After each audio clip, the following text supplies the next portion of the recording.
2025 চনৰ পৰা আন্দোলন কৰি কৰি আজি 2026 চন হ'বলৈ মাত্ৰ এটা দিন বিজেপি পেজত বিজেপি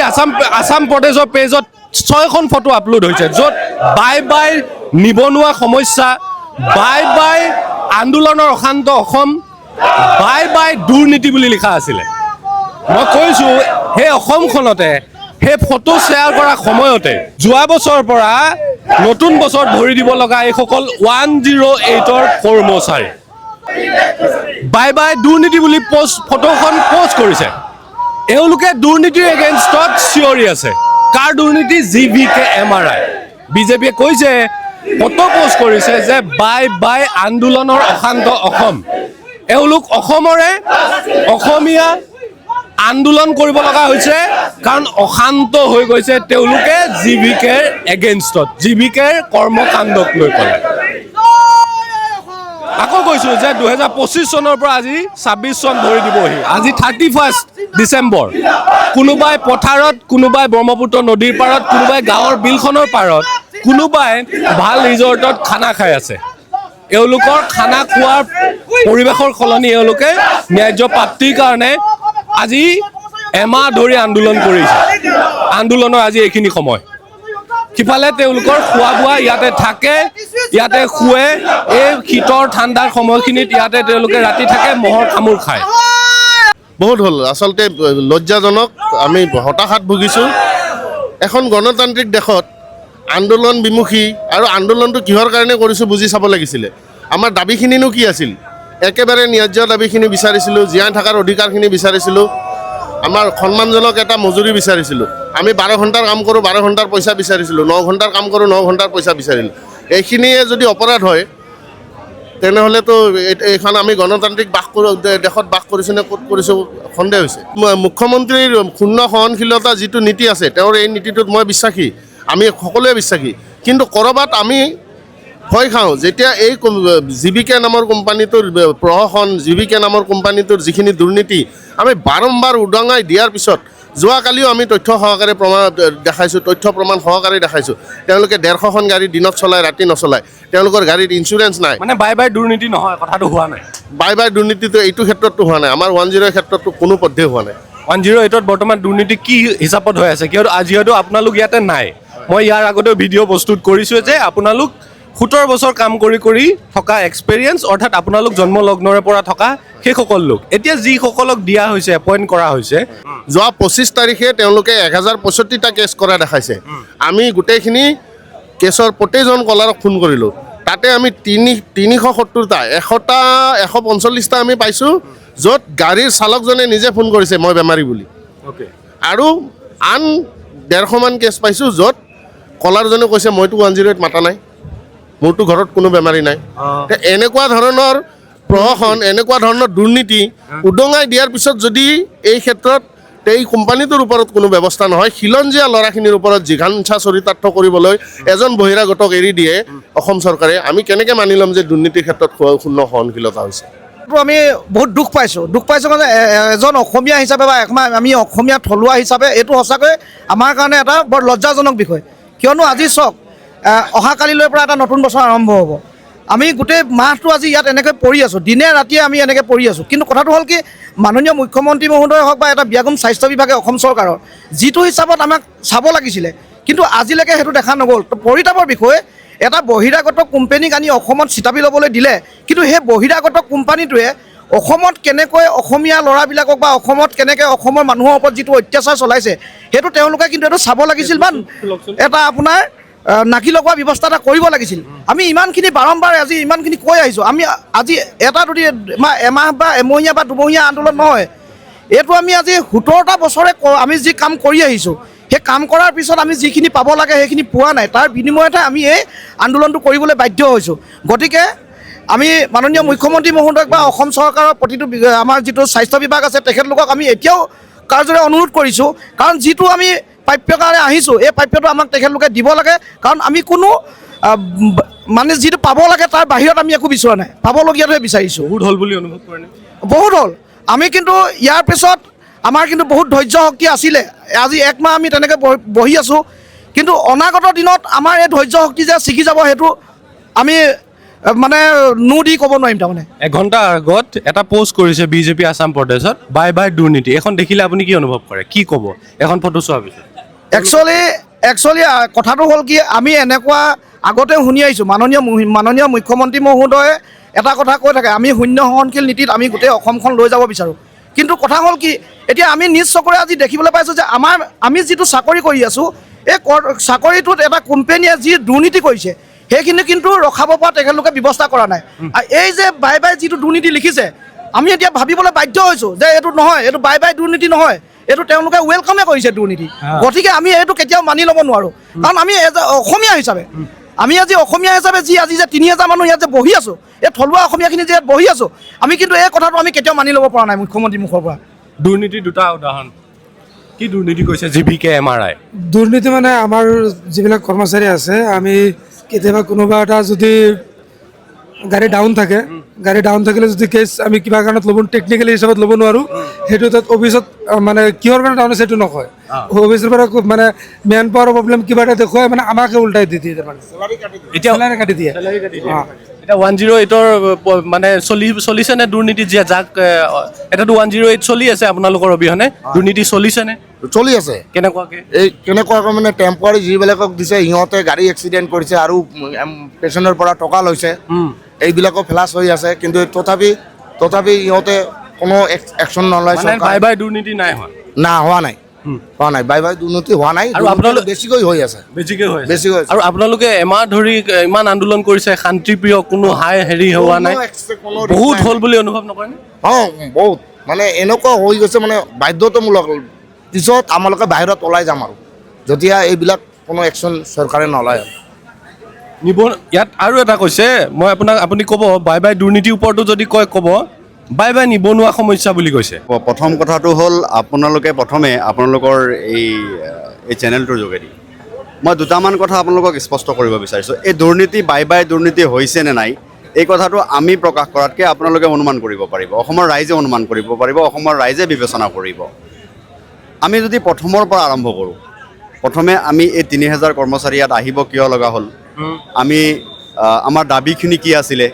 এই বস্তুটো আমি ইতিমধ্যে বিভিন্ন সংবাদ মাধ্যমৰ যোগেদি আমি অসমবাসীক জনাইছোঁ। তথাপিও এবাৰ মই পুনৰাবৃত্তি কৰিব বিচাৰিছোঁ যে আমি ইয়াত অহাৰ মূলতঃ কাৰণ আমি আকাশ চন্দ্ৰ বেলি আমি একো বিচৰা নাছিলোঁ। আমি বিচাৰিছিলোঁ যে আমাৰ কৰ্মচাৰীসকলে যে 17 বছৰৰ পৰা কাম কৰি আছে, আমাৰ যৌৱন আমি ইয়াত দিছোঁ, আমাৰ বয়স হৈছে, গতিকে আজিৰ তাৰিখত এটা চাকৰিৰ নিৰাপত্তা বা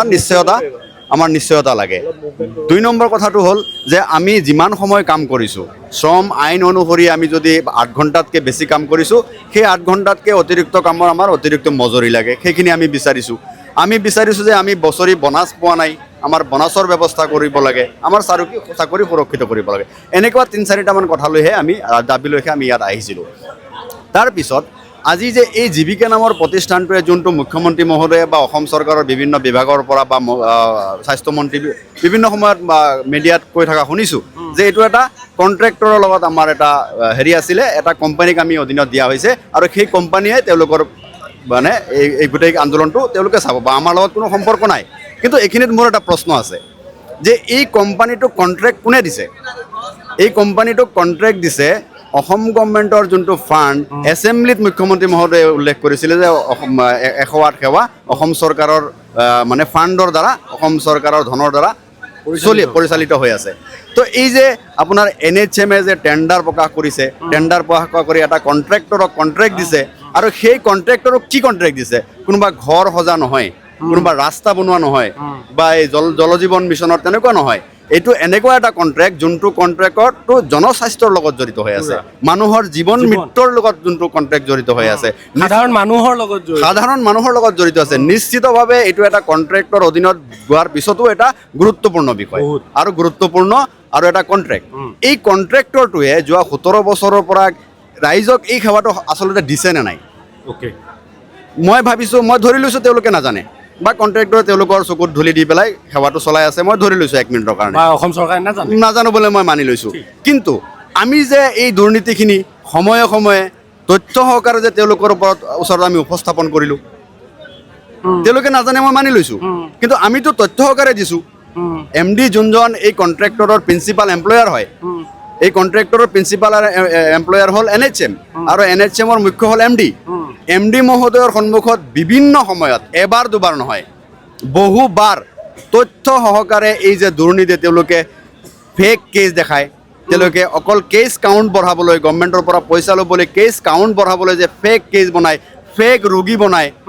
ৰোগী বনাই যে এই সেৱাটোক চলাই আছে এই ফেক ৰোগী বনাই যে এই সেৱাটোৰ গোটেইখিনি তেওঁলোকে ধন আত্মসাৎ কৰি আছে ফিল্ডত ছাৰ্ভিচ পোৱাই নাই কোনোবা প্ৰয়োজনীয় মানুহে 108 ফোন কৰিছে 108খন লাগে বুলি সেই সময়ত ফেক কেছত বেলেগ এখন জেগাত এই গাড়ীখন ঘূৰাই ফুৰিছে ডেফিনেটলি এই পেচেণ্টজন এই সেৱাটোৰ পৰা বঞ্চিত হ'ল 2 নম্বৰ কথা যে এই সেৱাটোৱে আজি বহু বছৰ পুৰণা চবতকৈ আপোনালোকে আচৰিত যাব যোৱাকালি আমাৰ সভাপতি মহোদয়ে সংবাদমেলত উল্লেখ কৰিছে এম্বুলেন্স এখন বছৰৰ পৰা গেৰেজত পৰি আছে সেই এম্বুলেন্সৰ GPS কেমেৰা তেওঁলোকে বাইকত লগাই পেলাই বাইকত GPS কেমেৰা লগাই পেলাই ঘূৰাই ফুৰাইছে আৰু দেখাইছে এখন এম্বুলেন্স চলি আছে আৰু সেই এম্বুলেন্সৰ নামত তেওঁলোকে পইচা লৈছে আৰু এইটো আজিৰ কথা নহয় এইটো আমি তথ্য সহকাৰে NHMক আমি তথ্য সহকাৰে দি থৈছোঁ আচলতে এই দুৰ্নীতি উত্থাপন কৰিব লাগিছিল বেলেগে আপোনালোকে উত্থাপন কৰাৰ কাৰণে আজি আপোনালোকৰ এনেকুৱা হয়নে আৰু সেই উত্থাপন এইকাৰণে কৰিছে ৰাইজৰ কথা ভাবিছিলে চাওক আমি এটা কথা হয় আমি কৰ্মচাৰী আমি আমাৰ অধিকাৰ বিচাৰি আহিছোঁ এইটো প্ৰথম কথা কিন্তু সমান্তৰালভাৱে কিন্তু আমি অসমৰ এই কৰ্মচাৰীত অহাৰ আগত বা আমি কৰ্মচাৰী হোৱাৰ আগত আমি কিন্তু অসমৰ জনসাধাৰণ আমি অসমৰ শিক্ষিত যুৱক আমি আছিলোঁ বা আমি এতিয়াও আছোঁ আমাৰ কামটো আমি পেটৰ কাৰণে কৰিছোঁ কিন্তু সমাজ ব্যৱস্থাৰ লগত আমি জড়িত অসমৰ যিটো জাতীয় চেতনা বা জাতীয় স্বাৰ্থৰ লগত আমি জড়িত থাকিবই লাগিব প্ৰত্যেকজন মানুহ চাকৰি কৰিলে যে অসমৰ স্বাভিমানৰ লগত জড়িত নাথাকিব মাতৃভূমিৰ লগত জড়িত নাথাকিব সেনেকুৱা কোনো কথা নাই গতিকে সমানভাৱে আমি দায়বদ্ধ যে যিখিনি দুৰ্নীতি আমাৰ সন্মুখত আমি দেখিছোঁ সেইখিনি আমি উত্থাপন কৰা আৰু যদি আমি উত্থাপন নকৰোঁ তেওঁলোকে দুৰ্নীতি কৰাৰ দৰে আমি অপৰাধী হ'ম গতিকে আমি সেইটো হ'ব বিচৰা নাই ডাউট তাত কোনো ডাউট নাই যে আজি আমি ৰাজপথত আহিছোঁ আমাৰ অধিকাৰ বিচাৰি সমান্তৰালভাৱে কিন্তু আমি আপোনালোকে আমাৰ মেমৰেণ্ডামখিনি চাব সমান্তৰালভাৱে আমি এই কথাখিনি তাত উল্লেখ কৰি থৈছোঁ যে অসমৰ ৰাইজে এই সেৱা পোৱা নাই আমি আমাৰ কৰ্মচাৰীসকলৰ সমস্যাখিনি সমাধান কৰাৰ লগতে যাতে 24/7 এম্বুলেন্স সেৱা যিটো উদ্দেশ্যলৈ প্ৰৱৰ্তন কৰা হৈছিল সেই উদ্দেশ্যৰ পৰা যাতে ফালৰি কাটি নাযায় এই কথাটোত চৰকাৰে চকু দিয়ক আৰু এইটো মই আপোনালোকৰ সংবাদ মাধ্যমৰ যোগেদি মই মুখেৰে কোৱা কথা নহয় তথ্য সহকাৰে আমি উত্থাপন কৰিছোঁ আমি হেল্থ মিনিষ্টাৰৰ বিভাগৰ ওচৰত আমি উত্থাপন কৰিছোঁ আমি NHMৰ সন্মুখত আমি উত্থাপন কৰিছোঁ আৰু চৰন্ত লজ্জাজনক কথা অসমত এটা ব্যাগুম শ্ৰম আইন মানে শ্ৰম বিভাগ থকাৰ পিছত এই যে এই কণ্ট্ৰেক্টৰ কোম্পানীটোৱে যে এই কৰ্মচাৰীসকলৰ লগত অন্যায় আৰু অত্যাচাৰ বাবে বেআইনীভাৱে মাল প্ৰেক্টিছ হওক আনফেয়াৰ লেবাৰ প্ৰেক্টিছ হওক এইখিনি যে কৰি আছে আমি বিভিন্ন সময়ত চবতছে আচৰিত যাব যে এজন লেবাৰ অফিচাৰে এটা এই গোটেই মানে বিষয়খিনি নিষ্পত্তি কৰাৰ কাৰণে এটা কনচুলেশ্যন কৰে বিষয়াজনে এই কনচুলেশ্যন আজি 6 মাহ আগত তেওঁ অপেন কৰিছে কিন্তু দুৰ্ভাগ্যবশতঃ যোনটো কনচুলেশ্যন তেওঁ 14 দিনৰ ভিতৰত শেষ কৰিব লাগে মানিছোঁ তেওঁ 60 ডেজৰ পিছত সেইখিনি ৰিভিউ কৰাৰ এটা তেওঁলোকে মাইনোটছ কৰা হৈছে লিখিত মাইনোটছ কৰা হৈছে আৰু সেই লেবাৰ ডিপাৰ্টমেণ্টে আজিলৈকে সেই কনচুলেশ্যনটো তেওঁলোকে কনক্লুড নকৰিলে ৱাইণ্ড আপ নকৰিলে আজিলৈকে আমি এটা MOS নাপালোঁ মাইনোটছ অফ ছেটেলমেণ্ট আমি নাপালোঁ আজিলৈকে যদি মাইনোটছ অফ ছেটেলমেণ্ট নাই এটা ফেইলিয়াৰ ৰিপৰ্ট আহিব লাগিছিল ফেইলিয়াৰ ৰিপৰ্টো আমি নাপালোঁ গতিকে শ্ৰম বিভাগটোৱে ক'ৰবাত নহয় ক'ৰবাত যে এই কণ্ট্ৰেক্টৰ যে মানে এই কামখিনি কৰিবলৈ NHMতো দুৰ্নীতি কৰিবলৈ তেওঁলোকক এৰিয়ে দিলে সমান্তৰালভাৱে শ্ৰম বিভাগটোৱেও অসমৰ এটা ব্যাগুম শ্ৰম বিভাগ যোনটো বিভাগত বিষয়াসকলক শ্ৰমিকসকলৰ সুবিধা অসুবিধা চোৱাৰ কাৰণে তেওঁলোকক দৰমহা দি ৰাখিছে অসমৰ ৰাইজৰ কৰ কাতলৰ দৰমহা যে দি পেলাই তেওঁলোকক এখন চকীত বহাই থৈছে আৰু সেই চকীত বহি থকা মানুহখিনিয়ে আজি এই এক সমান্তৰালভাৱে শ্ৰমিকসকলৰ ওপৰত যি ধৰণৰ অন্যায় অত্যাচাৰ হৈছে আজি তেওঁলোকৰ চকু দিবলৈ সময় নাই গতিকে এই গোটেই কথাখিনিৰ পৰা মই আকৌ আপোনাক নতুনকৈ ক'ব নালাগে বাই দুৰ্নীতি হৈছে নে নাই বাই নিবনুৱা হৈছে নে নাই আজি চাওক আজি যোনটো চৰকাৰে কৈ আছে যে নিবনুৱা সমস্যা সমাধান কৰিব লাগে সমান্তৰাল একে সময়তে আজি 1000 মানুহক নিবনুৱা কৰি পেলালে আৰু 3000 মানুহক নিবনুৱা কৰাৰ তেওঁলোকে একে ৰাস্তাত আছে কৰিব বিচাৰিছে তো আপুনি এই কথাৰ পৰা মই কাকো ক'ব নালাগে যে বাই দুৰ্নীতি হৈছে নে নাই বা বাই নিবনুৱা হৈছে নে নাই আপোনালোকে অসমৰ ৰাইজে বিবেচনা কৰিব যদি অসমৰ ৰাইজে ভাবে যে আমি মিছা কথা কৈছোঁ আমাৰ হাতত তথ্য আছে প্ৰমাণ আছে আমি য'ত যেনেকৈ আমি সিদিনাখন এটা মিডিয়া চেনেলত আমি অপেন চেলেঞ্জ কৰিছিলোঁ যে আপোনাৰ এই কণ্ট্ৰেক্টৰসকলক জীৱিকা নামৰ প্ৰতিষ্ঠানক আমি অপেন চেলেঞ্জ কৰিছোঁ আপোনালোক ফেচ টু ফেচ বহক আমাৰ লগত বহক আমি আপোনালোকৰ সন্মুখত চকুত হৈ ক'ব পাৰিম এইটো আপোনালোকে দুৰ্নীতি কৰিছে আপোনালোকে ক'ব নোৱাৰিব এইখিনি মিছা তথ্য বুলি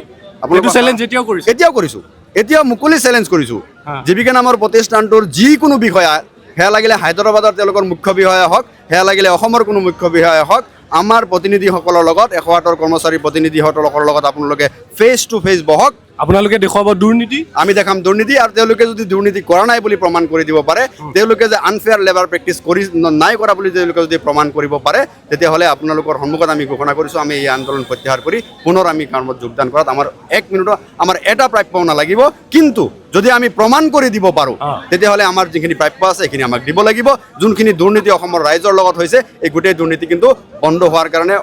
অসম চৰকাৰ কিন্তু হস্তক্ষেপ কৰিব লাগিব বহুত ডাঙৰ এটা চেলেঞ্জ মই আকৌ কৈছোঁ লগটো খুলি দিয়ক যে এই কথাখিনি সময়তে এঘণ্টাৰ আগত বিজেপিৰ আসাম প্ৰদেশত অমিত শ্বাহৰ লগত মুখ্যমন্ত্ৰী মহোদয় বহি থকা য'ত বাই বাই দিয়া আছে হাতখন দাঙি তাত দেখুওৱা আছে বাই বাই নিবনুৱা সমস্যা 6খন ফটোৰ ভিতৰত মই 3খন ফটোৰ সম্পৰ্কে এই পৰিৱেশখিনি মই উদাহৰণ দিব খুজিছোঁ বা এওঁলোকে কিয় যুঁজি আছে অসমৰ ৰাইজে হয়তো চবেই বুজিয়ে আছে যে এওঁলোকে দৰমহা নোপোৱাৰ কাৰণে বা দৰমহা বেছিকৈ পাবৰ কাৰণে আন্দোলন কৰিছে ঠিক ন্যায্য প্ৰাপ্য বুলি এটা বস্তু থাকিব মানুহক কৰ্মক্ষেত্ৰত আজিও 31st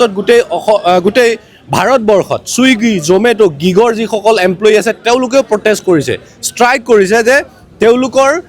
কামৰ অনুসাৰে তেওঁলোকে পইচা পোৱা নাই ছুইগি জমেট' ব্লিংকিট এই সকলোবিলাকৰ ক্ষেত্ৰত চৰকাৰ অভিয়াছলি থাকিব তো মই ক'লোঁ যে বাই বাই দুৰ্নীতি বাই বাই নিবনুৱা সমস্যা বাই বাই আন্দোলনৰ অশান্ত অসম এই ফটোকেইখনৰ যি তত্ত্ব আচল যিটো মৰ্ম আচল যিটো মৰেল লেচন কি আপোনালোকে এই পৰিৱেশখিনিত গম পাব পাৰে হাজাৰ মানুহ ইয়াতে গোট খাই আছে মই আকৌ কৈছোঁ মই আপোনাক ৰাতিৰ চিন মই আগৰ ভিডিঅ'ৰ পৰা মই আপোনালোকক দেখুৱাব পাৰিম যে ইয়াতে শুৱে ইয়াতে তেওঁলোকে খায় আজি 31st কিটচেনৰ কোনোবা আছে নেকি খানা আমাৰ কি হয় আমি ক'ব নোৱাৰোঁ আজি খিচিৰি খাইছে খাইছোঁ খিচিৰি চলিছে এতিয়া ৰাতি আকৌ দালি ভাত আৰু এনেকৈ চব্জি কিবা এটা চলিব আহক এবাৰ মই আপোনালোকক অলপ কিটচেনটো দেখুৱাওঁ আজি 31st বুলি এনেইতো আমাৰ আজি 31st বহুতে ডিজে লগাব আজি 31st বহুতেই ডাঙৰ পেণ্ডেল বনাব প্ৰাকৃতিক পৰিৱেশত কোনোবা ব্ৰহ্মপুত্ৰ নদীৰ পাৰত কোনোবা বিলত পাৰত খানা খায় এওঁলোকে এতিয়া খানা নহয় এওঁলোকে গোট খাইছে পিকনিক খাবৰ কাৰণে নহয় এওঁলোকে গোট খাইছে অসমত হৈ থকা দুৰ্নীতি 108ত জীৱিকে MRI কৰি আছে সেই দুৰ্নীতি এইটো হৈছে তেওঁলোকৰ কিটচেনটো য'ত আজি এমাহ ধৰি এই কিটচেনটোতে তেওঁলোকে আহাৰ এই জীয়াই থাকিবৰ কাৰণে আহাৰ প্ৰস্তুত কৰি আছে মই সুধোঁ আজি এনে কি আছে খানা খানা বুলি ক'লেতো আমি মানে ৰাতিপুৱাই ক'ব নোৱাৰোঁ আমাৰ খানা কি হ'ব হয়তো চৌকা জ্বলিব নাই সেইটোও ক'ব নোৱাৰোঁ বিভিন্নজনে 100 টকা 200 টকা 400 টকা 500 টকা যি ধৰণৰ বৰংগনি আহে আৰু সেই পইচাটোৰ ওপৰত ভিত্তি কৰি যিমানখিনি ল'ব পৰা যায় কিন্তু মেক্সিমাম দালি বা আলু পিটিকা হয়তো এদিন নে দুদিন আলু কিবা কণী কোনোবাই দিছিলে মানে বৰংগনি আগবঢ়াইছিলে সেইখিনি হৈছে মোটামুটি দালি আৰু আলু পিটিকাই চলি আছে আজি নাই এতিয়ালৈকে আমাৰ এতিয়ালৈকে খিচিৰি চলিছে ৰাতিপুৱা আমি খিচিৰি খাইছোঁ এতিয়া ৰাতি দালি ভাত আলু চব্জি এনেকৈ হ'ব আমি যোগাৰ কৰি ল'ম আমি থাকিব লাগিব মাছ খাব মাছ খাব এইটো এতিয়ালৈকে ক'ব পৰা নাই কিন্তু আমি তো মই আপোনালোকক মাছ খুৱাই দিওঁ আজি মোৰ ফালৰ পৰা আপোনালোক চবকে মাছ দিছোঁ বা মাছ খাব তেওঁলোকে মই মাছৰ লগতে যিখিনি লাগে মই আপোনালোকক দি যাম এতিয়া আকৌ আমি বিষয়লৈকে আহোঁ অলপ দুই এজনৰ পৰা আমি সোধোঁ ইমান দিন আন্দোলন কৰি বহুত হ'ল বুলি অনুভৱ কৰে বহুত মানে যথেষ্ট দিনেই হৈ গ'ল আৰম্ভ ইমান ভবা নাছিলোঁ যে ইমান দিন আমি আন্দোলন কৰিব লাগিব বুলি ইমান দিন ভবা নাছিলোঁ কিন্তু আমাৰো এনেকুৱা আগত অভিজ্ঞতা হৈছে প্ৰায় 2018 চনত কৰিছোঁ সেই অভিজ্ঞতা লৈ কেনে এইবাৰো ভাবিছোঁ আমি অনুমান এটা কৰিছিলোঁ হয়তো হ'ব পাৰে সেই ভাবি আমি প্ৰিপাৰেশ্যন চলাই আজি এই পৰ্যায়লৈকে আহিছোঁ আৰু চলাই আছোঁ আৰু আপুনি যিখিনি আজি আগবঢ়াব বুলি কৈছে সঁচাকৈ আনন্দিত কাৰণ নতুন বছৰ আমি সকলোৱে এটা ভাবিছিলোঁ যে নতুন বছৰ ইয়াতে আমি উদযাপন কৰিম কিন্তু খানাটোৰ কথাটো ভবা নাই কি হ'ব কি নহয় কিন্তু আপোনাৰ যিটো আমালৈ যে আগবঢ়ালে সেইটো কাৰণে আপোনালোকৰ ওপৰত বহুত বহুত ধন্যবাদ আৰু পিছৰ পৰ্যায়ত কি হয় দেখা যাব আমাৰ সতীৰ্থসকলে বিভিন্ন ধৰণে আগবঢ়াইছে যোনে যি পাৰে এনেকৈ চলাই আছোঁ আৰু অ'কে মই সেই কথাখিনিয়ে কৈছোঁ যে ক'ৰবাত এওঁলোকে বা আমি ফিল কৰিব লগা হৈছে নেকি যে ফটো যিবিলাক শ্বেয়াৰ কৰা হয় ভিডিঅ' যিবিলাক শ্বেয়াৰ কৰা হয় সেইবিলাক আচলতে সত্যতা আছেনে নাই জুবিন দাই কৈছিলে একচুৱেলি গাইছিলে বুলি নকওঁ এতিয়া মই ক'ম যে জুবিন দাই কৈছিলে যে মন্ত্ৰী MLA চব পাপৰহে মাত্ৰ, দেখিবলৈ খাদ্য, আচলতে সি শব্দ। তো 108 মৃত্যুঞ্জয় এটা সেৱা, কিন্তু আজিৰ তাৰিখত যদি গোটেই কথাখিনি শুনিবলৈ যাওঁ, চাবলৈ যাওঁ, ই এটা বেহা। ই কৰি আছে বেপাৰ, ই কৰি আছে বেহা। সেই কথাখিনি অনুভৱ কৰিব পাৰিব যদি আপুনি এই চিটুৱেশ্যনটো ফিল কৰিব পাৰে, অনুভৱ কৰিব পাৰে এই চিনটো। মই এমাহ ধৰি আন্দোলন কৰিছে, মোৰতো এনেকুৱা লাগে বহুত হৈ গ'ল নে তাত কমি আছে? ধৈৰ্য পৰীক্ষা চাইছে নেকি আমাক, সেনেকুৱা যেন অনুভৱ হৈছে। দেখিছে আজি বিগত 31টা দিনে আমি ইয়াত আছোঁ, দিনে নিশাই এই ঠাণ্ডা পৌমহীয়া জাৰত, তথাপিও কিন্তু চৰকাৰৰ একো গাল নলৰিল। যিখন চৰকাৰে কয় শূন্য সহনশীল, এনেকুৱা এখন চৰকাৰৰ দিনত ইমানখিনি কৰাপশ্যন হৈ আছে বুলি বাৰম্বাৰ কোৱাৰ পিছতো তেওঁলোকৰ ওপৰত বিহিত ব্যৱস্থা লোৱা নাই। তাৰ আঁৰত কি ৰহস্য আছে নাজানো, কিন্তু এটা কথা স্পষ্ট, ইয়াত শ্বেয়াৰ কৰিছোঁ বিজেপি আছাম প্ৰদেশত বাই বাই দুৰ্নীতি। আপুনি এইটো চালে ধৰি লওক দেই, বিজেপিয়ে শ্বেয়াৰ কৰিছে, এইখন দেখিলে মনত কি অনুভৱ আহিছে? আচলতে দুৰ্নীতিটো বাই বাই বুলি কৈছে, কিন্তু কাৰ ক্ষেত্ৰত কৈছে? কিছু ক্ষেত্ৰত ক'ব পাৰে হয়তো মানে বেলেগে কৰিলে দুৰ্নীতিয়ে, নিজে কৰিলে এইটো মানে বেলেগ নীতি হ'ব আৰু আদৰ্শ নীতি হ'ব পাৰে, এনেকুৱা কিবা এটা অনুমান হয়। এতিয়া কথাটো হৈ গ'ল, আপুনি চাওক আমাৰ ইয়াত দুৰ্নীতি হৈছে নাই হোৱা, কি হৈছে কি নাই, হয়তো মুখ্যমন্ত্ৰীক তথ্যটো হয়তো ভালদৰে দিয়া নাই, হয়তো সেইটো কাৰণে মুখ্যমন্ত্ৰী মহোদয় গম পোৱা নাই চাগে, সেইকাৰণে কৈছে শূন্য দুৰ্নীতি বুলি। গতিকে ইয়াত যিসকলে ৰিপৰ্ট দিয়ে, আমাৰ যিসকল আছে ইয়াৰ ঊৰ্ধ্বতম বিষয়া, IS, SES, APS, গতিকে তেওঁলোকে হয়তো ভুলকৈ কিবা দিছে নেকি, মোৰ অনুভৱ হয় এনেকুৱা।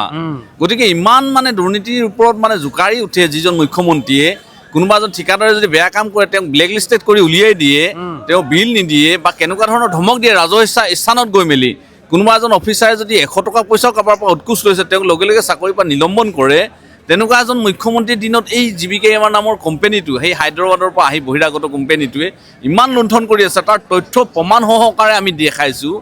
আনকি MD NSM অফিচত ED ছাৰ, MD ছাৰৰ সন্মুখত তেওঁলোকে যে দুৰ্নীতি কৰিছে গোটেই কথাখিনি ধৰা পৰিছে, তাৰপিছতো সিহঁতি আছে আচলতে কেনেকৈ আছে, কাৰ আশীৰ্বাদত আছে, এইটো মিছা কথা কৈছে। সেইটো ডেফিনেটলি মিছা কথা, ডেফিনেটলি মিছা কথা। ইয়াতো দুৰ্নীতি হৈছেই 100% চিয়'ৰ। এতিয়া কথাটো হ'ল এনেকুৱা এটা কালি অনুভৱ হ'ল, কালি শ্ৰম আয়ুক্ত কাৰ্যালয়লৈ গৈছিলোঁ আমি, যে অসমখন আমাৰ এই স্বাস্থ্য বিভাগৰ লগত আমাৰ এই কৰ্মচাৰীখিনি যিখিনি জড়িত আছে, মূলতে ইয়াত আছে আমি শ্ৰম আইনৰ অধীনত কিছু আমি পঢ়োঁ, তেওঁলোকৰ যিটো শ্ৰম আয়ুক্ত আছে, লেবাৰ কমিশ্যনাৰ, গতিকে তেখেত ক'ৰ হয় কি হয় অকণমান চোৱা হওক, অনাখিলঞ্জীয়া বহিৰাগত, গতিকে তেখেতৰ পৰা MD NSMৰ পৰা GBKMRৰ পৰা স্বাস্থ্যমন্ত্ৰীলৈকে যদি অলপমান চাই ক'ৰবাত কিন্তু কিবা এটা খেলি মেলি আছে নিচিনা অনুভৱ মোৰ কালি ব্যক্তিগত অনুভৱ হ'ল। চব মিলি জুলি নেকি নিজৰ মানে তেওঁলোকৰ যিটো মানে ক'বলৈ বেয়া এতিয়া, কিন্তু আপোনাৰ বুজিছে আৰু। গতিকে গোটেইখিনি যদি একে জেগাৰ মানুহ হয়, সিহঁতৰ নিজৰ ভিতৰত যেনেকৈ কাঁচিয়ে গাৰ ফালে টানে ধান কাটোতে আমি কওঁ ন, গতিকে তেওঁলোকে তেনেকুৱা এটাই অংক কৰি আছে নেকি অনুভৱ হৈছে, যাৰ কাৰণে আমি 31 দিনলৈকে ইয়াত বহিবলগীয়া হ'ল। ইয়াত চাওক আমাৰ এটা ব্যাগম বিভাগ আছে, শ্ৰম বিভাগ বুলি কয়। শ্ৰম বিভাগক আমি এখন আবেদন কৰিছোঁ, যে নটিচ দিছোঁ যে আমি 1 তাৰিখৰ পৰা আন্দোলনলৈ যাম। গতিকে 1 তাৰিখৰ আন্দোলনলৈ যাম বুলি ক'লে তেওঁলোকে আমি এমাহ আগত দিছোঁ, নটিচখন দিয়াৰ পিছত তেওঁলোকে আমাক আন্দোলনটো বন্ধ কৰি পিনি আমাক আলোচনাৰ মজিয়ালৈ মাতিব লাগে নিয়মত, এজ পাৰ লেবাৰ ল' আছে। গতিকে সেই শ্ৰম আয়ুক্তজন বা তাত বিভাগত যিসকল মানুহে কাম কৰি আছে, কিয় দৰমহা দি আছে, তেওঁলোকে কিয় দৰমহা লৈ আছে? যদি এইখিনি কোৱাৰ পিছত তেওঁলোকে এবাৰ আলোচনা নকৰিলে, 31 দিন বহিলোঁ, আমাক এবাৰ খবৰ ল'বলৈ নাহিলে, কি কৰিছে নেচালে, আমি দৰমহা পোৱা নাই বুলি তেওঁলোকক এপ্লিকেশ্যন দিছোঁ, দৰমহাটো যেতিয়া কোনো কৰ্মচাৰীয়ে নেপায়, সেই কোম্পানীটোৰ ওপৰত বিহিত ব্যৱস্থা ল'ব লাগে, 10 দিনৰ ভিতৰত দৰমহা মোকলাই দিব লাগে। অথচ আমি লগ কৰিব গৈছোঁ, লগ কৰিবই নোৱাৰি বা লগেই নিদিয়ে আমাক। কিন্তু অংকটো ক'ৰবাত কিবা এটা যে অংক আছে, সেইটো কিন্তু অনুমান এটা হৈছে, যদিও আমাৰ হাতত তথ্য সহকাৰে আমি দেখুৱাব নোৱাৰোঁ। এতিয়া আপোনালোকৰ আগত ক'লে আপোনাৰ হাতত কি তথ্য আছে দিয়ক বুলি কয়, আমিতো দিব নোৱাৰোঁ, কিন্তু ক'ৰবাত যে কিবা এটা গাফিলতি বা কিবা এটা যে কেনা আছে, এইটো কিন্তু স্পষ্ট হৈ গৈছে। দুখ লাগিছে আমাৰ অসমৰ যিসকল আমি মানৱ সম্পদ বুলি কওঁ, আমাৰ অসমৰ যিসকল ভালকৈ শিক্ষিত লোক আছে, APSC UPSC পাছ কৰি অফিচাৰ হিচাপে বহে টেবুলত, তেওঁলোকৰ চকীখনৰ এটা মৰ্যাদা আছে, তেওঁলোকে কৰিম বুলি ক'লে তেওঁলোকৰ সেই চকীখনৰ বহুত পাৱাৰ আছে, সাংবিধানিক পাৱাৰ, সেইখিনি কৰা হ'লে কিন্তু আমাৰ এই মানে শ্ৰমিকসকলে ইয়াত আহি আন্দোলন কৰিবলগীয়া নহয় 31 তাৰিখে গতিকে তেওঁলোকক আমি মানৱ সম্পদ বুলি কওঁ তেওঁলোকক আমি যেতিয়া আমি এজন কোনোবা আমাৰ অসমৰ এজন APSC পাছ কৰিছে UPSC পাছ কৰিছে বুলি ক'লে আমি কিমান গাঁৱত উৎসাহ কৰোঁ কি আশাত যে আমাৰ অসমখন আগুৱাই যোৱাৰ ক্ষেত্ৰত আমাৰ দুজন APS হ'ল IPS হ'ল আমি বাবা লওঁ কিন্তু সেই অফিচাৰবিলাকে আজি যদি বৰপীৰা পাৰি নিদিয়ে এনেকুৱা ধৰণৰ বহিৰাগত কোম্পানীবিলাকে আহি দপদপনি কৰিব পাৰিবনে আপুনি কওকচোন নিশ্চয় নোৱাৰে গতিকে সেইসকল কিন্তু অলপ নিজকে গাত চিকুটি চাওক মাননীয় প্ৰাক্তন মুখ্যমন্ত্ৰী তৰুণ গগৈদেৱ কোভিড হৈছিলে তেতিয়া দেখিছিলে সংবাদ মাধ্যমৰ জৰিয়তে অসমৰ ৰাইজে তাক আমাৰ এম্বুলেঞ্চতে লৈ যোৱা হৈছিল তেওঁক ডক্টৰ হিমন্ত বিশ্ব শৰ্মা বৰ্তমান মুখ্যমন্ত্ৰী তেওঁৰ দেউতাকৰ যেতিয়া বেমাৰ হৈছিল আমাৰ এম্বুলেঞ্চতে লৈ গৈছিলে আৰু অন্যান্য বহুত মানে ব্যক্তিক আমি এইখন এম্বুলেঞ্চত লৈ গৈছোঁ আমি ট্ৰিটমেণ্ট দিছোঁ যেতিয়া মানুহৰ ঘৰত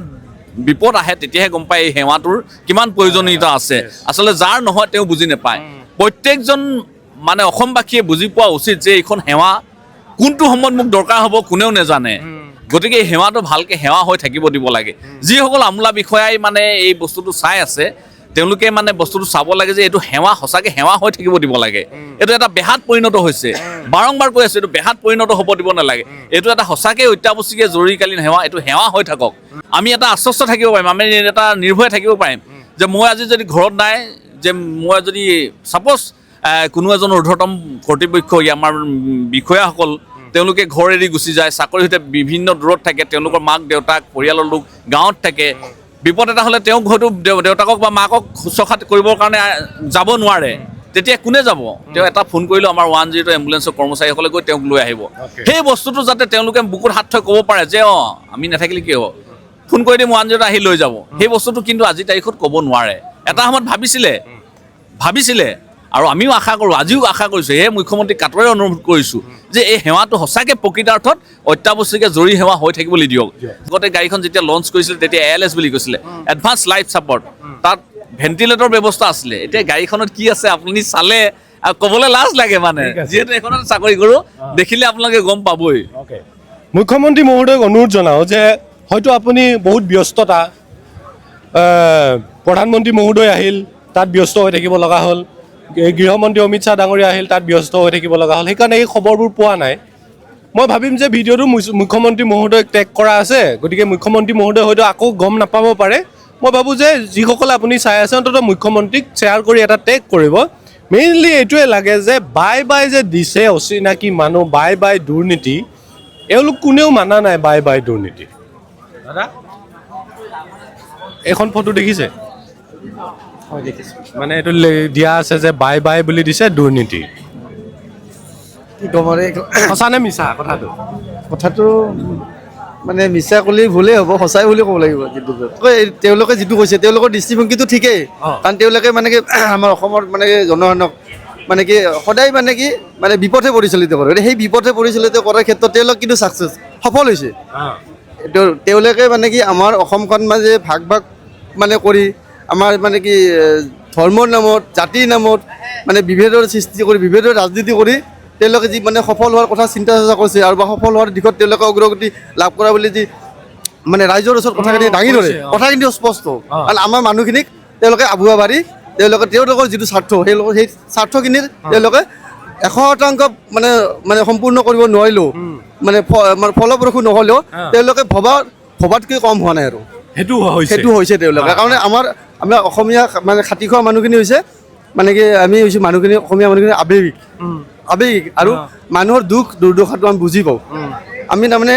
আমাৰ তাৎক্ষণিকভাৱে আমি মানুহৰ দুখ দেখিলে আমি চকু পানী ওলায় গতিকে আমি হৈছোঁ আৱেগিক গতিকে তেওঁলোকে যি আৱেগৰ ৰাজনীতি কৰে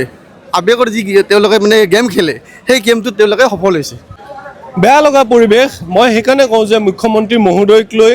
সকলোৱে আস্থা ভৰসা আছে মুখ্যমন্ত্ৰী মহোদয় কৰিব বিচাৰে আমি অনুভৱ কৰিছোঁ মুখ্যমন্ত্ৰী মহোদয়ক কোনোবাই যিহেতু এই সকলো সেই অসমৰে এই সকলো খিলঞ্জীয়াই হয় এই সকলোকো সুৰক্ষাৰ কথাই এইসকলক পাতিব লাগিব হয়তো মুখ্যমন্ত্ৰী মহোদয়ক কোনোবাই মেনুপুলেট কৰিছে নেকি এনেকৈ আমি অনুভৱ কৰিছোঁ হয়তো মুখ্যমন্ত্ৰী মহোদয় কাণত পৰাগৈ নাই নেকি মুখ্যমন্ত্ৰী মহোদয় কিছু ক্ষেত্ৰত যেনেকৈ কৈছে যে দুৰ্নীতি হৈছে কিন্তু এওঁলোকে কৈ আছে যে 108ত দুৰ্নীতি হৈছে আপোনালোক বহি আছে এঘণ্টাৰ আগত বিজেপি আসাম প্ৰদেশত শ্বেয়াৰ কৰিছে বাই দুৰ্নীতি বাই অচিনাকি মানুহ বাই নিবনুৱা সমস্যা মানে গ'ল আৰু গুচি গ'ল বাই চাইছে বাই বাই আন্দোলনৰ অশান্ত অসম হয় নিশ্চয় কি ৰিয়েকশ্যন দিব এইকেইখন চোৱাৰ পিছত নাই এটা কথাই ক'ম তেওঁলোকে যিটো বাই বাই দিলে তেওঁলোকে কি হিচাপত বাই বাই দিলে মানে আপোনাৰ নিবনুৱা সমস্যা বাই বাই দিয়া বুলি ক'লে আজি আমাৰ যিখিনি ৩,০০০ কৰ্মচাৰী আছে কিছু সদস্যৰ আপোনাৰ ৫০ৰ বয়সৰ ঊৰ্ধৰ হৈ গৈছে ৫০ বছৰ পাৰ হৈ গৈছে তাৰপিছত আজি মানে সময়ত তেওঁলোক নিবনুৱা আমি আজি ৩,০০০ কৰ্মচাৰী নিবনুৱা যদি এই ৫০ বছৰ পাৰ হোৱাৰ পিছত কিছুমান আপোনাৰ ৪০ ৩৫ ৩০ বেছিভাগ মানুহৰে ৩০ বছৰৰ ওপৰত ৩০-৩৫ বছৰৰ ওপৰত মানুহ এই ৩০-৩৫ বছৰৰ ওপৰত থকা মানুহখিনি এখন সংসাৰ চলাই আছে তেওঁলোকে যদি আজি মানে কৰ্মটো গৈছে এই নিবনুৱা হোৱা নাই জানো এতিয়া অসম চৰকাৰে কৈছে যে বাই বাই নিবনুৱা সমস্যা এই ৩,০০০ কৰ্মচাৰীক আজি নিবনুৱা নকৰিলে জানো আমি নিবনুৱা নহ'লো জানো আমাৰ ঠাইত বেলেগ সংস্থাপন দিছে তেওঁলোকে আৰু আমি যেনেকৈ আজি ১৭ বছৰ কাম কৰাৰ পিছত ইয়াত ৰাজপথত বহিব লগা হৈছে আমি আজি ভিখাৰী আজি নিবনুৱা নহয় আমি ভিখাৰী হ'লোঁ কিয় ভিখাৰী হ'লোঁ আজি যদি ৫০ বছৰ অতিক্ৰম কৰা মানুহ এজনে যদি এটা কৰ্ম এটা বিচাৰি যায় আজি মুখ্যমন্ত্ৰী ডাঙৰীয়াকে কৈছোঁ ৫০ বছৰ ঊৰ্ধৰ মানুহ এজনক চৰকাৰী চাকৰি এটা তেওঁ এপ্লাই কৰিবলৈ সুযোগ দিব জানো কোনো কাৰণতে নিদিয়ে কিবা এটা আজি গুৱাহাটী চিটিত আজি ঘূৰি চাওক যদি ৫০ ঊৰ্ধৰ বয়সৰ মানুহ এজনে যদি কোনোবা এটা কোম্পানীত যদি কাম কৰিবলৈ যায় তেওঁক ৰাখিব জানো কোনো কাৰণত নাৰাখে আজি নিবনুৱা নহয় এই মানুহখিনি আজি ভিখাৰী হৈ গ'ল পথৰ ভিখাৰী হৈ গৈছে গতিকে পথৰ ভিখাৰী হোৱাত তেওঁলোকে যদি কৈছে নিবনুৱা সমস্যা দূৰ হৈছে এয়া তেওঁলোকে কি হিচাপত ভাবি কৈছে মিছা কথা কৈছে মিছা কথা এই আমি ভাবোঁ এয়া মিছা কথা গণতান্ত্ৰিক আন্দোলনখন কৰি আছোঁ কিয়নো আমি গণতন্ত্ৰৰ ওপৰত আমাৰ বিশ্বাস আছে গণতন্ত্ৰৰ ওপৰত বিশ্বাস ৰাখি পিনে আমি ৩১ দিন হ'ল আজি ১ মাহ অহাকালি আপোনাৰ নতুন বছৰ পৰিব সকলোৱে আজি ভোজে ভাতে খাই আনন্দত ফূৰ্তিত আছে আমি ৰাজপথত আজি বহি আছোঁ আমি ভিখাৰী আমি আজি ভিখাৰীৰ বাহিৰে একো নহয় কাৰণ এই নিবনুৱা সমস্যাখিনি দূৰ কৰিব যদি বিচাৰিলে হয় একেদিনে হয়তো সমস্যা দূৰ কৰি দিব পাৰে সমাধান কৰি দিব পাৰিলে কাৰণ বহুত ডাঙৰ ডাঙৰ আঁচনি তেওঁলোক হাতৰ মুঠিতে পলকতে তেওঁ মানে ছল্ভ কৰি দিয়ে আমাৰ এই সমস্যাটো বৰ ডাঙৰ সমস্যা নাছিল বৰ ডাঙৰ আমাৰ ডিমাণ্ড নাছিল সৰু সৰু আমাৰ ডিমাণ্ড আছিল যে আমাৰ আজিৰ ডেটত বজাৰ মূল্যত চলিব পৰাকৈ আমাৰ সামান্যতম মজুৰিখিনি বৃদ্ধি কৰিব লাগে মই এইখিনিতে এড কৰি দিছোঁ যে তেওঁলোকৰ দৰমহা ১৪,০০০ টকাকৈ দিছিলে আপুনি ১৪,০০০ টকাৰ দৰমহাত কি কৰিব পাৰে আপুনি নিজে অনুভৱ কৰক যিকেইজনৰ কোনো মানে ছুটি নাথাকে আজি 31 বুলি পেলাই কোনোবা পিকনিক প্লেচতো যদি লগা হয় এখন 108 গৃহমন্ত্ৰী আহিলে 108 কোনোবা MLA ডিউটি হ'ল MLA ক'ৰবাত মিনিষ্টাৰৰ আহিছে অসম ভ্ৰমণ কৰিবৰ কাৰণে চেণ্ট্ৰেলৰ পৰা তাৰ কাৰণে 108 মুঠতে প্ৰত্যেক সময়তে থাকে কিন্তু দৰমহা ১৪,০০০ বহুতে হয়তো নাজানে এইকাৰণে মই বাৰ বাৰ কৈছোঁ যে ১৪,০০০ দৰমহা তেওঁলোকৰ আৰু এই ১৪,০০০ টকাতকৈ অলপ বেছি বিচাৰিছে সেইটো গ্ৰহণযোগ্য হৈছে নে নহয় আপুনি কমেণ্ট কৰিব তেওঁলোকে কৈ আছে যে দুৰ্নীতি কৰিছে যি দুৰ্নীতি একচুৱেলি এওঁলোকে ক'ব নালাগিছিল ক'ব লাগিছিল আপুনি মই তেওঁলোকে আজি এই দুৰ্নীতিৰ কথাখিনি কিয় ক'লে কাৰণ সেয়া অসমৰ পইচা সেয়া অসমৰ ৰাইজৰ স্বাৰ্থৰ কথা গতিকে এই গোটেই কথাখিনি অহাৰ কাৰণে আজি তেওঁলোক বা কোৱাৰ কাৰণে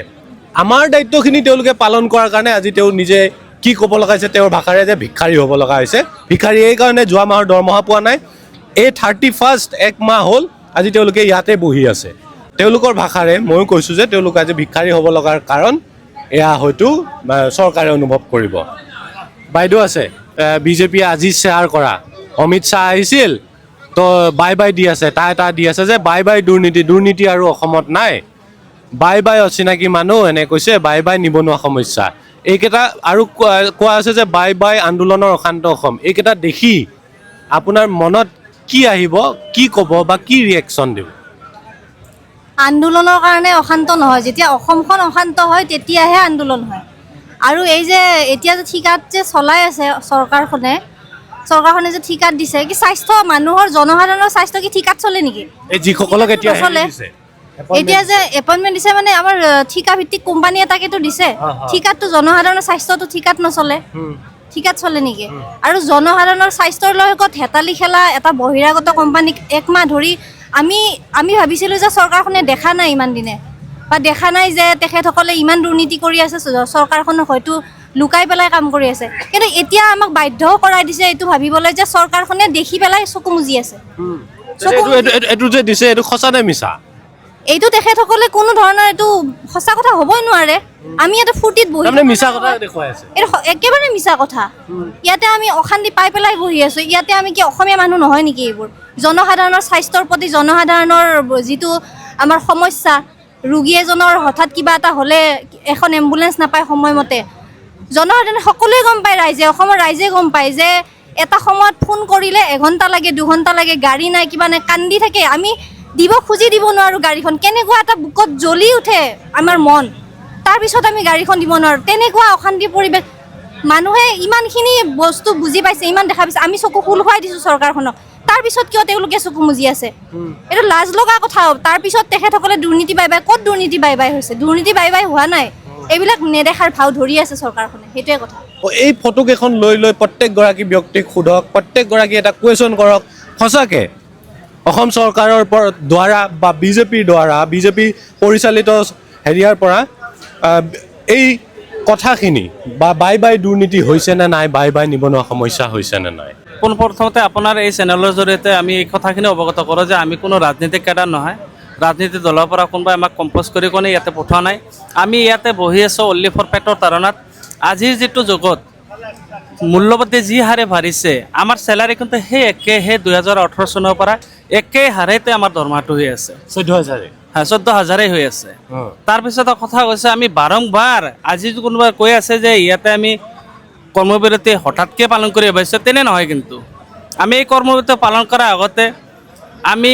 অনশন কাৰ্যসূচী কৰিছোঁ, কলাভেজ পৰিধান কৰি চৰকাৰক অৱগত কৰিছোঁ। প্ৰত্যেকটা বিভাগতে হয়তো লেবাৰ কমিশ্যনে হওক, NHM হওক বা চৰকাৰৰ বিষয়ববীয়া হওক, সকলোকে জনাইছোঁ। মানে ইয়াৰ আগতে বহুত কিবা কিবি কৰিছে, কিবা কিবি কৰিছোঁ ইয়াৰ লগতে, ইয়াতে জনাইছোঁ। তাৰপিছতে আমি জীৱিকা নামৰ EMR কোম্পানীটোকো জনাইছোঁ। আমাৰ যিটো ডাটা দিব লাগে, সেই ডাটাখিনি আমি অনলাইনৰ জৰিয়তে দিব লাগে, সেইখিনি দিব বন্ধ কৰিছোঁ। মানে হঠাৎ খং উঠিল, ক্ষোভ উঠিল, আহি বহি দিলোঁ, এনেকুৱা এনে নহয়। কেনেকৈ আজিৰ এই কৰ্মবিৰতিতে পালন কৰিছে, আমি হঠাতে নহয়। কিন্তু ইয়াৰ আগতে বহুতবাৰ সিহঁতৰ লগত আমাৰ বহা হৈছে, কিন্তু সিহঁতে আমাৰ এই কথাখিনি কোনো পধ্যেই মানি নলয়। বহুত হৈ গ'ল, বহুত হৈ গ'ল।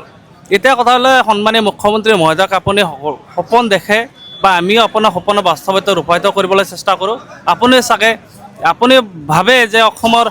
ভাৰতবৰ্ষৰ ভিতৰত যিমানখন ৰাজ্য আছে তাৰ 5খন অসমৰ ভিতৰতে কৰিব বিচাৰে, আমি সেইটোৱে কামনা কৰোঁ। লগতে আমাৰ এই 3000 কমপ্লেইনক অলপমান চকু দিয়ক। আমি হাত জোৰ কৰি বিনম্ৰভাৱে অনুৰোধ আছে, আমি আজি পেটৰ তাৰণে ইয়াতে আজি নেখাই নেদাই কেনে কিমান কষ্ট কৰি আপুনি চাগে চাইছে। এই 3000 কমপ্লেইন আজি ইমান ঠাণ্ডাৰ মাজতো কিমান কষ্ট কৰি আছে সিহঁতে, নিশ্চয় আপুনি অৱগত। সেইকাৰণে আমি বিনম্ৰভাৱে অনুৰোধ জনাইছোঁ মুখ্যমন্ত্ৰী মহোদয়ক, আপুনি অলপমান চকু দিয়ক। আমাৰ এই 3000 কৰ্মচাৰী পেট আছে। আমি এই অসমৰে খিলিঞ্জীয়া মানুহ,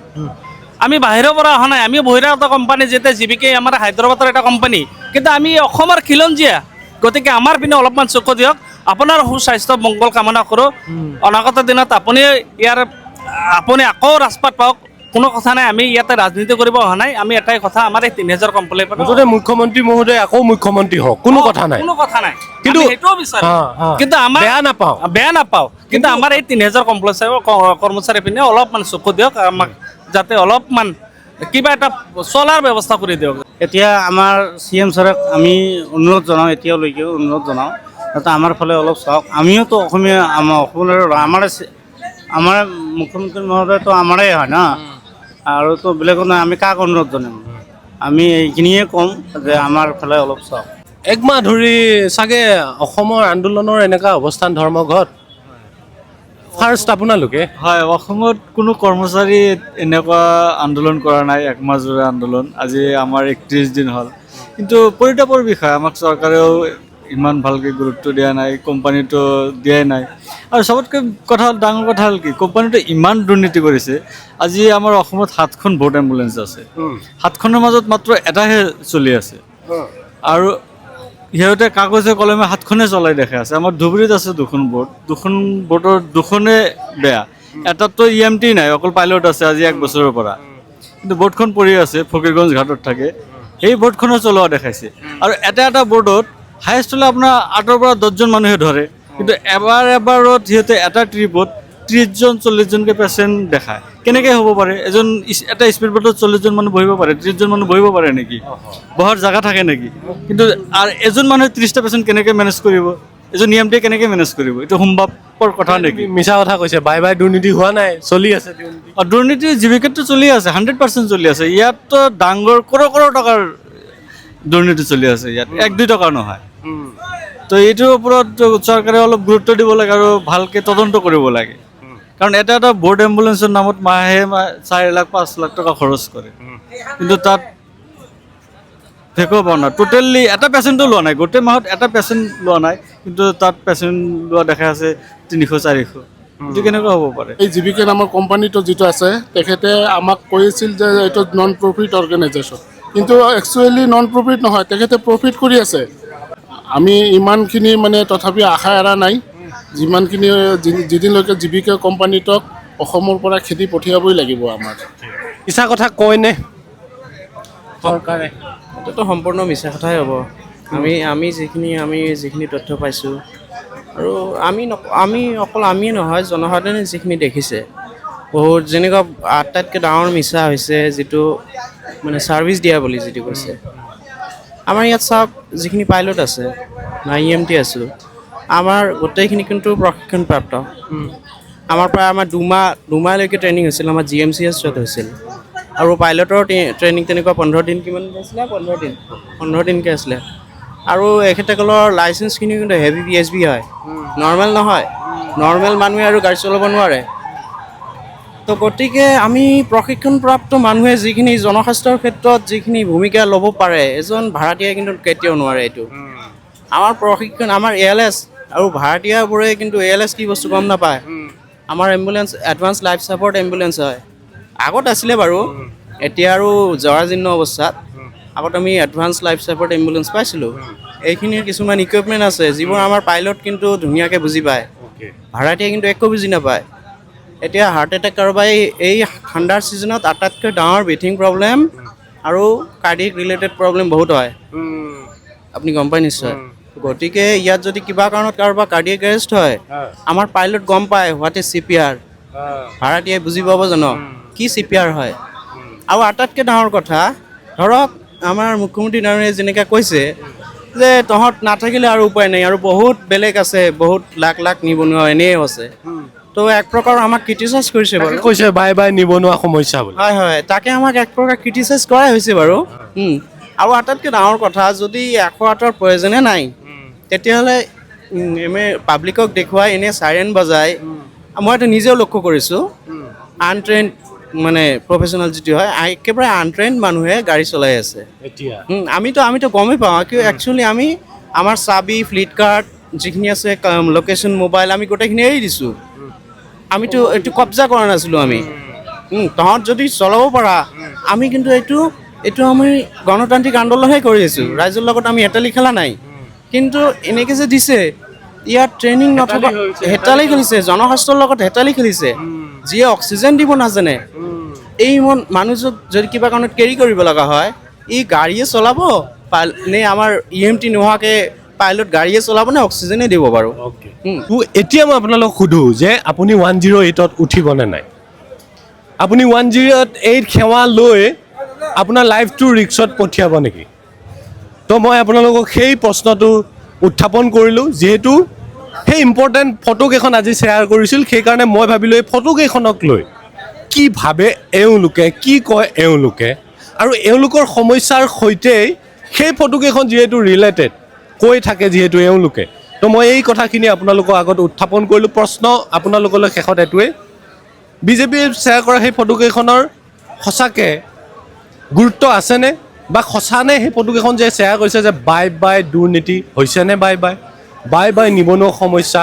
এওঁলোকে কৈছে নাই হোৱা, আমাক নিবনুৱা কৰাৰ বাদেও ভিক্ষাৰী কৰিলে। আপোনাৰ মতে যে নিবনুৱা সমস্যা দূৰ হৈছেনে? মই আকৌ সুধিছোঁ যে বাই বাই আন্দোলনত অশান্ত অসম, সেই শব্দটোৰ সঁচাকৈ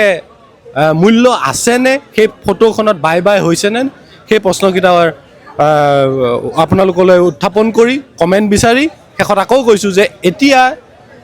লাষ্টৰ ব্যক্তিগৰাকীয়ে যিখিনি কথা ক'লে যে 108ত কি চলি আছে, এই কথাখিনি জনাৰ পিছত আপুনি 108ক ফোন কৰিবনে? সেই প্ৰশ্ন কৰি মই ভিডিঅ'টো সামৰণি মাৰিছোঁ। বছৰটো সকলোৰে শুভ হওক, আৰু আমাৰ দিনটো আজি 31